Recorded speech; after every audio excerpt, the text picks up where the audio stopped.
یہی کشمیر ہے، پہاڑ، جنگلات اور صاف شفاف چشمے۔ کبھی یہاں کے ندی نالے اور چشمے سارا سال بہتے تھے۔ ان کی میٹھی گھنگھناہٹ دیہات کی صبحوں کو خوشگوار بنا دیتی تھی، مگر پچھلے 50 برسوں میں یہ منظر بدل گیا ہے۔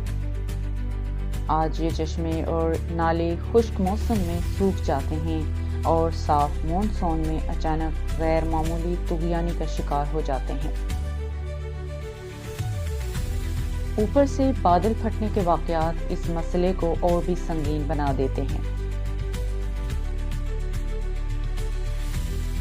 بادل پھٹنا ایک ایسا مظہر ہے جس میں بہت تھوڑے وقت میں ایک محدود علاقے پر بارش غیر معمولی شدت سے گرتی ہے۔ یہ اس وقت ہوتا ہے جب مرطوب ہوا پہاڑوں سے ٹکرا کر اچانک اوپر اٹھتی ہے، وہاں فوراً ٹھنڈی ہو کر بادل بناتی ہے، اور اگر یہ بادل حرکت نہ کر سکیں تو سارا پانی ایک ہی مقام پر برس پڑتا ہے۔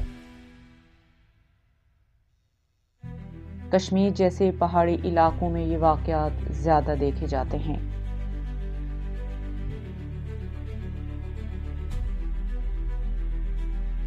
پچاس برس پہلے حالات مختلف تھے۔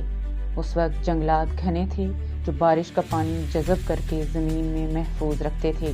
مٹی کی تہہ میں نامیاتی پرت موجود تھی جو پانی کو آہستہ آہستہ چشموں تک پہنچاتی تھی۔ اس وقت ندی نالے قدرتی راستوں پر بہتے تھے اور آبادی یا تعمیرات کم ہونے کی وجہ سے پانی کے بہاؤ کو کوئی رکاوٹ نہیں تھی۔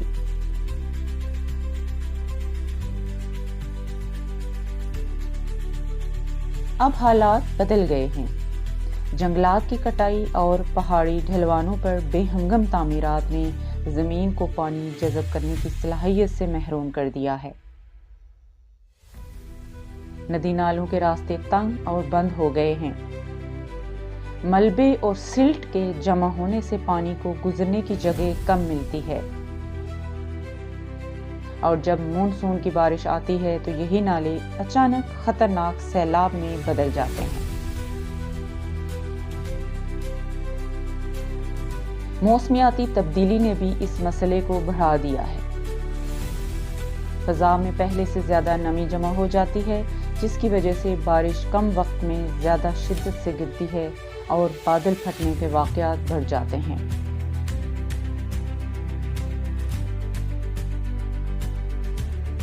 اس کے نتائج سنگین ہیں۔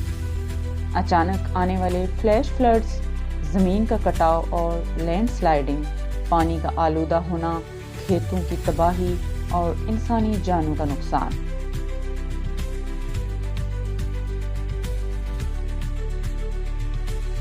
لیکن اس مسئلے کا حل بھی موجود ہے،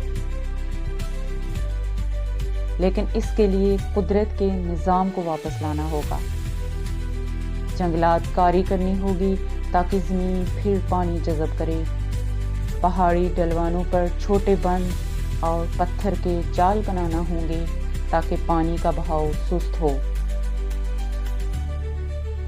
ندی نالوں کی صفائی اور پرانے راستے بحال کرنے ہوں گے تاکہ پانی کو گزرنے کی گنجائش ملے۔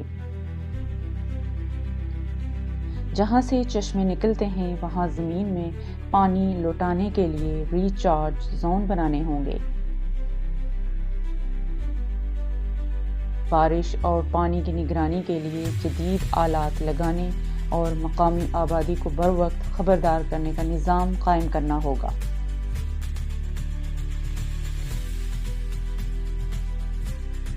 زمین کے استعمال کی منصوبہ بندی بہت ضروری ہے تاکہ فلیش فلڈ یعنی اچانک آنے والی طغیانی کے خطرے والے علاقوں میں نئی تعمیرات نہ ہوں۔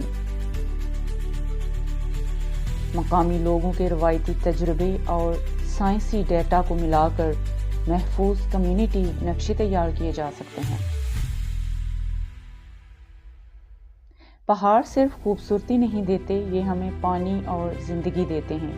اگر ہم جنگلات واپس لائیں، پانی کو زمین میں جذب ہونے دیں اور ندی نالوں کے قدرتی راستے آزاد کریں تو کشمیر کے چشمے ایک بار پھر سارا سال بہہ سکتے ہیں۔